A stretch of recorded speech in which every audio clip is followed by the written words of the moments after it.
So Shining Fates comes out in about a week, and I'm going to be going over what I think are the 10 most valuable cards from the set. I'm going off sort of the Japanese sold for the Shiny Star V, the equivalent set. Also sort of the differences between those type of collectors and the American collectors. So there will be a little bit of differences, and this is just my opinion, so I may be kind of off about some stuff. Things always are changing, as we have seen with the full art trainer cards surging in popularity the past couple months. But as of right now, this is what I think will be around the top 10 most valuable Pokemon. There are a few videos like this up on YouTube already. However, the ones I have seen have included cards that are not in the set. They had outdated information. So we now basically know the full set and what is included and what's excluded from the Shiny Star V set. So let's get started. So first off, we're going to start off with some honorable mentions. Now, these are cards that are not in the set, but the Eevee VMAX card that comes in the Elite Trainer box and the Premium Collection, the Crobat V, Shiny Crobat. Both of these cards, I think, will be really, really valuable cards, but you can't pull them from packs, so I'm not really going to include them. But the Crobat, especially because of how good it is in the TCG game, and also the Eevee. The Eevee also is very good in the TCG. So I think these will both be very, very popular cards, very expensive. So if you can get your hands on some of those are definitely some good cards to have, but you can only get them from the Premium Collection and the Elite Trainer box. So number 10, I believe, will go to the Amazing Rare Kyogre. Now, the Amazing Rares are just beautiful cards. We saw them in Vivid Voltage, and I think they were a really big hit. These are some of the most beautiful cards I have ever seen. They've got kind of the classic feel to them, but just with just such beautiful holo with the rainbow. And they've got 3 of them in this set. They have the Reshiram, Yveltal, and the Kyogre. But I definitely think Kyogre will be the most desired of the 3, just kind of being the oldest, more iconic Pokemon. Originally, I had this higher up on the list, but after looking at the Japanese sold listings, it seems to be like it's going to be a decently common pulled card, because it was a lot lower than I had expected in terms of the sold listings. So it might end up being a little bit lower price than you would think, but of course it's still going to be a great card to pull, but it's at number 10 on my list. Now, number 9 is actually from the main set, not like the Shiny Vault like we've seen in Hidden Fates. It's going to be Ball Guy. I think this card will be decently sought after just because of how unique it is, basically for the memes. The full art trainer cards, you know, have seen a rise in popularity, and I think it's here to stay. It's not like the trainer cards are easier to pull than some of the rare cards. Some of these are really, really hard to pull. From what we've seen, they've been pretty expensive in the sold listings, and I kind of expect it to stay that way. However, they might be a little more common than I think in terms of the pull rates, but I think this will be one of the more popular full art trainer cards. So expect this one to actually be a pretty good card.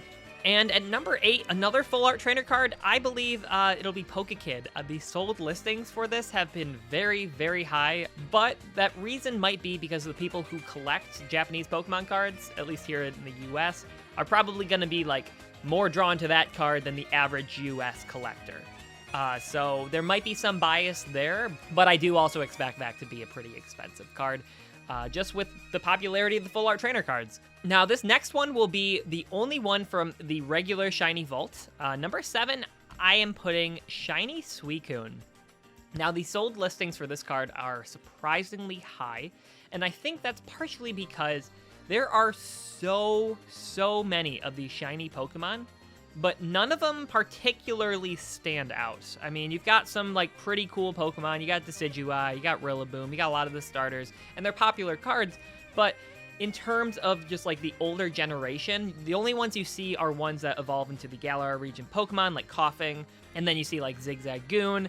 But, again, these are the Galar region, so they're a little less popular, and it's not like Zigzagoon's, like, a super iconic Pokemon or anything like that. Ponyta might also be kind of popular, but Suicune is in kind of a league of its own. It's not only an older generation Pokemon, but it's a legendary Pokemon.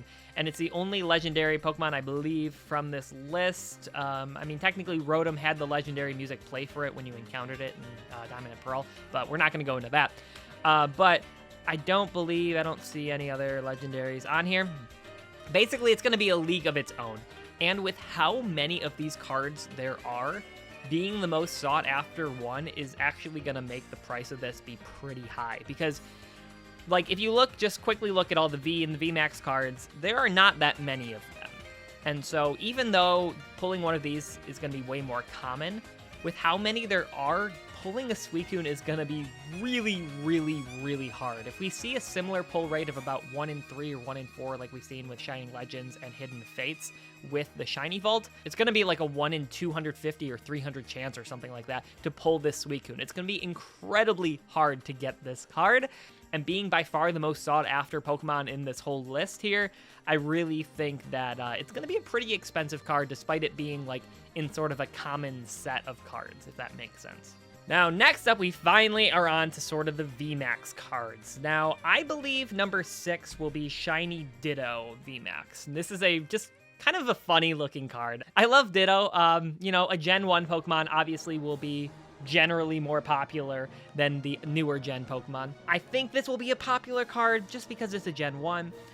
The pull rate might actually not be like too incredibly crazy rare because like with how many there are of these guys, I feel like it might not be that hard to pull. Now, I don't know what the pull rates for these cards are going to be. I don't know if it's going to be like near impossible to pull them or like decently possible. I don't know. We'll see, but I think this is going to be one of the most sought after VMAX cards. Then at number 5, we don't have to look far at the Lapras VMAX. I think Lapras is a slightly more iconic Pokemon than Ditto. I think there's more people out there with their favorite Pokemon as Lapras than there is Ditto. We have seen this card before, at least the non-shiny version of this card, and I believe it was the Sword and Shield base set, I think, not positive.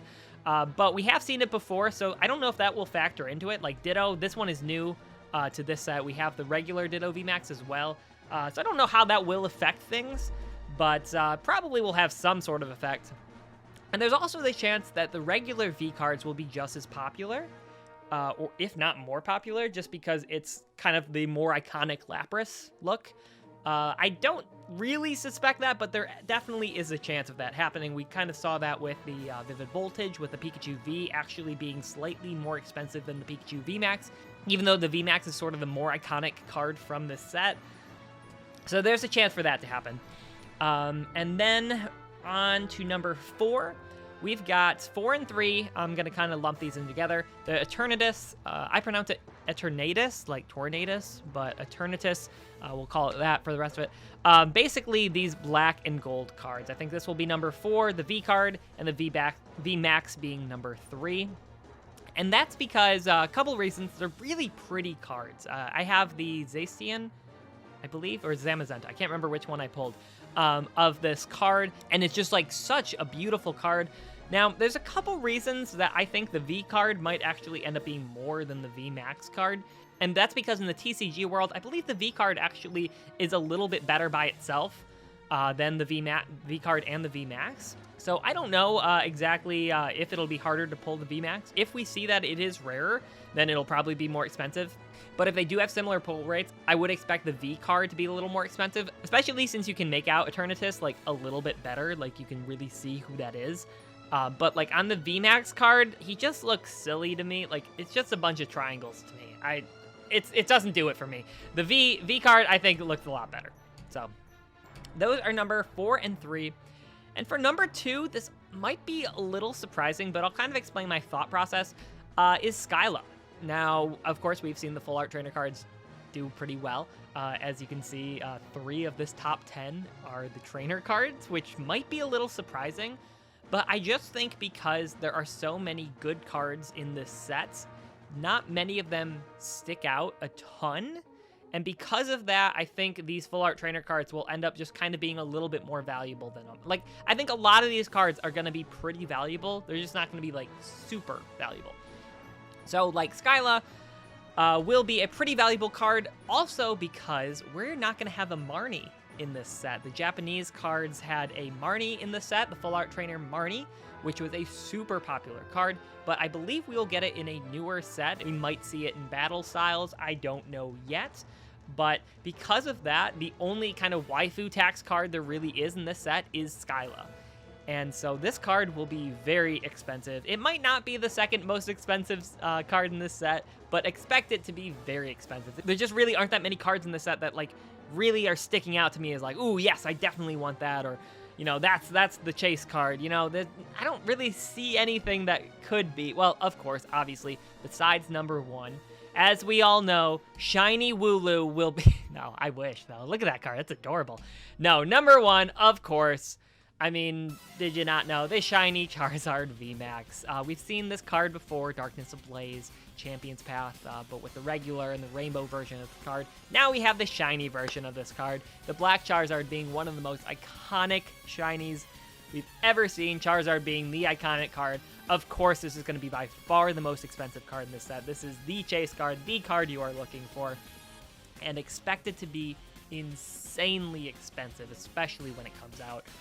We saw with Champion's Path, both Charizards were around 800 each. Right when Champion's Path came out, you know, of course it dips really quickly after that. People just want to be the first to get their hands on it.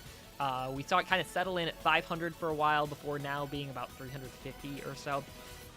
But with this card being probably even harder to pull than either of those two Charizards, I think this will be like a probably near $1,000 card, maybe even more, especially right when it comes out. I mean, I could see them selling for as much as like $1,500, $2,000 maybe. Don't quite know, but that would be kind of my ballpark of right when it comes out. I think it'll kind of settle down at maybe $1,000, $800, something like that. This is going to be just a super, super sought-after card. The first PSA 10, I'm just scared to even see what that will be. But the thing is, we have seen this version of this card. It's not a brand new art. It's just the shiny. That's the only thing new about it. There is a chance that we're kind of getting Charizard fatigued. We've seen it in just so many sets recently that there is the chance it won't be as popular just in comparison, just because of how many other cool cards there are in this set. I'm just so excited for the set. But of course, we know the Charizard, that's the chase card. That's the card everybody wants. But there are a lot of other cards to pull. Very excited to get my hands on these cards because some of them are just so awesome. Ice-Q, Snom, I'm really excited. Yamper, Rotom, a lot of these really cool shinies that I'm just so ready for. But that's my list. Maybe it'll be a little bit off, but I think that's a general top 10. They'll probably all be in the top at least 20 or so. Now, I might not be perfectly on in all of my guesses, but that's probably going to be around what the top 10 is going to be. Yeah, I mean, there are probably a couple other cards that are okay. I do love the Alchemy VMAX. That'll be an interesting one to see as well. But outside of those, I don't know exactly. Ditto VMAX, of course, you want the shiny, but the Eevee card will be pretty cool too. I mean, not like super rare or anything. Crobat VMAX, like a lot of really cool cards, even from the main set. But we will see what happens. So if you want to see some Shining Fates openings, make sure to subscribe to the channel. I've got some pre-orders lined up. Hopefully they come in on time. Hopefully GameStop does me good and doesn't get them too late to me. Very excited. Thank you guys so much for watching. Make sure to leave a like on the video, comment what you are most excited for. Let me know if you disagree with anything on the list. This is all just kind of my opinion, what I think is going to happen. I may be wrong, though, so we'll see. But thank you guys so much for watching. I really do appreciate you watching the whole video. I'll see you next time. Peace.